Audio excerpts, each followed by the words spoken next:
సమర దీక్షకు రేపు సాయంత్రం 5 గంటల వరకు నిర్వహించుకోవచ్చని పోలీస్ కమిషనర్ తెలిపారు. దీనికి సంబంధించి మరిన్ని వివరాలు మా ప్రతినిధి చారిని అడిగి తెలుసుకుందాం. చారి, ఈ దీక్షకు సంబంధించి అనుమతి ఎప్పటి వరకు ఉంది? దీనికి సంబంధించి పూర్తి వివరాలు ఏంటి? రవీంద్ర, ఈ రోజు ఉదయం నుంచి జరిగిన నాటకీయ పరిణామాల అనంతరం ఐకాస చేపట్టినటువంటి సమర దీక్షకు ఎట్టకేలకు నగర పోలీసులు అనుమతించారు. ఉదయం నుంచి కూడా దీనికి సంబంధించి అంటే నిన్న ఎట్టి పరిస్థితుల్లోనూ అనుమతి ఇచ్చేది లేదని చెప్పి పోలీసులు ప్రకటించారు. ఎందుకంటే తమకు ముందస్తు సమాచారం ఉంది, మా నిఘా వర్గాల సమాచారం ఉంది, ఖచ్చితంగా ఇందులో హింసాత్మకంగా మారే అవకాశం ఉన్నందున తాము ఎట్టి పరిస్థితుల్లోనూ ఇచ్చే ప్రసక్తి లేదని చెప్పారు.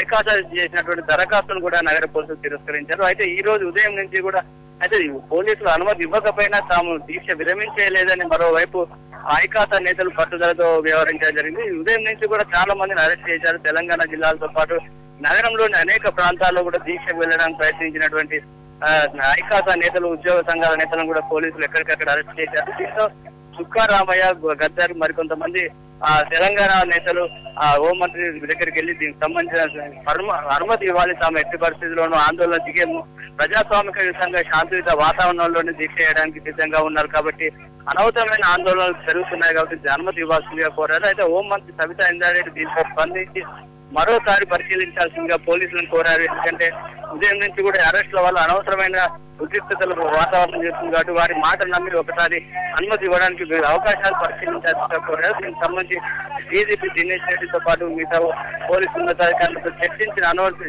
తర్వాత నగర పోలీసులు నిర్ణయం తీసుకున్న కొద్దిసేపటి క్రితమే సమర దీక్షకు అనుమతి ఇవ్వాలని నిర్ణయం తీసుకుని అనుమతి ఇవ్వడం జరిగింది. దీనికి సంబంధించి కొన్ని షరతులు విధించారు. దీక్షలో 2000 మంది మాత్రమే పాల్గొనాలి, అంతకుమించి మాత్రం అనుమతి ఇవ్వమని చెప్పి స్పష్టం చేయడం జరిగింది. అదేవిధంగా ప్రజాస్వామిక పద్ధతుల్లో శాంతియుత వాతావరణంలోనే దీక్ష ముగించాలని చెప్పారు.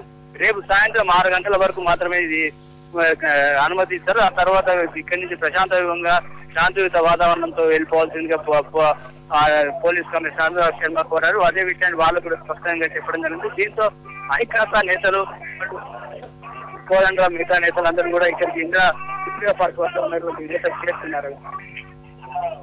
ధన్యవాదాలు చారి.